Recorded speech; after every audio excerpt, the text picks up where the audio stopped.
शिवाय। ओम नमः शिवाय। 47वां अध्याय देवी द्वारा चंड मुंड और रक्तबीज दैत्य का संहार करना। ऋषि बोले, इस प्रकार संभासुर तथा निशुम्भ दैत्य हुए, जिनके तेज से चराचर त्रिलोकी आक्रांत हो गई।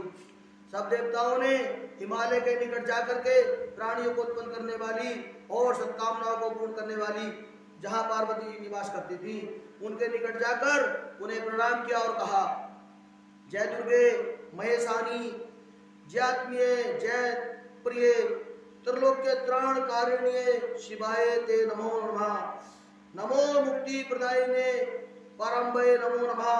नमः समस्त संसारोत्पत्ति स्थित यंत्रकारिके कालिका रूप संपन्ने नमस्तारा ते नमः।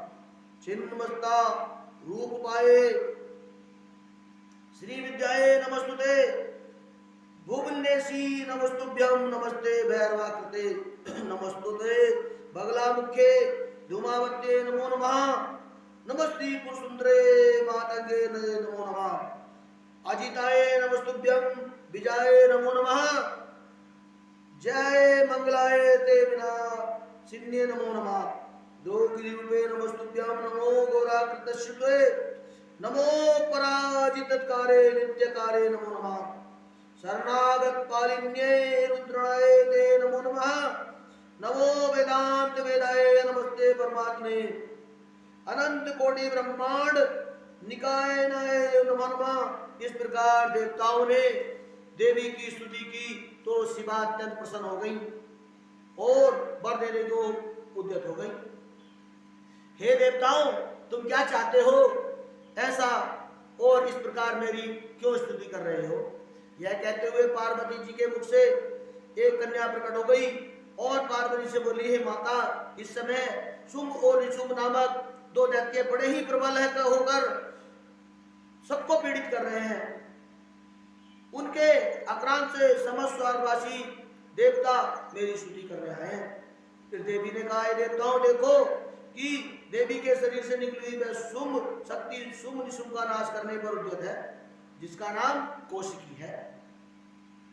वही उग्र तारका, वही बहुग्र तारक भी है और पृथ्वी पर उसको मातंगी भी कहा गया है।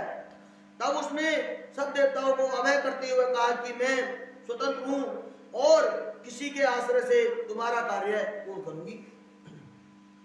ऐसा कहकर देवी तत्क्षण ध्यान हो गई और चंड मुंड शुभ निशुंभ के सेवक थे, उन्होंने देवी को देख लिया। देवी को देखते ही वे मूर्छित होकर पृथ्वी पर गिर पड़े और जाकर उनके अनुपम सौंदर्य को देखकर सब वृत्तांत अपने राजा से कह सुनाया। यह भी कहा कि तीनों लोकों में उसके समान कोई आसुरी है, न कोई नागकन्या है, न कोई गंधर्वी है, न दानवी है। हे प्रभु, ऐसी स्त्री रत्न को एकमात्र आप ही भोगने योग्य उत्तम पुरुष है। चंडमुंड से ऐसी बातों को सुनकर उदयराज ने उस देवी के पास भेजने के लिए अपने सुग्रीव नामक दूत को बुलाया और कहा कि तुम हिमालय पर्वत पर जाओ, वहां जो कोई सुंदर स्त्री दिखाई दे उसे तुरंत किसी न किसी उपाय से यहाँ ले आओ। यदि वह युद्ध की इच्छा करे तो युद्ध भी करना। तब दैत्यराज की ऐसी आज्ञा सुनकर वह उसका दूत धूम्रलोचन नाम का दैत्य हिमालय पर्वत पर जाकर पार्वती के अंश से उत्पन्न हुई त्रिलोक्य स्वामिनी कन्या से बोला, हे निताम्बनी, तुम मेरे स्वामी के पास चलो, अन्यथा मैं अपने 60,000 दैत्यों द्वारा तुम्हें नष्ट कर दूंगा। यह सुनकर देवी दैत्यराज के भेजे हुए दूत से बोली, हे दूत, यदि तू मुझे मार डालेगा तो मैं क्या करूंगी? इसलिए संग्राम के बिना मैं वहां नहीं जा सकती। ऐसा सुनकर वह धूम्रलोचन उसके ऊपर दौड़ा, जिसे महेश्वरी ने एक ही हुंकार से भस्म कर दिया। उसी दिन से वह देवी संसार में धूमावती के नाम से विख्यात हुई। तत्पश्चात देवी के सिंह ने धूमाक्ष दैत्य के साथी सैनिकों को बड़ों को भक्षण कर लिया।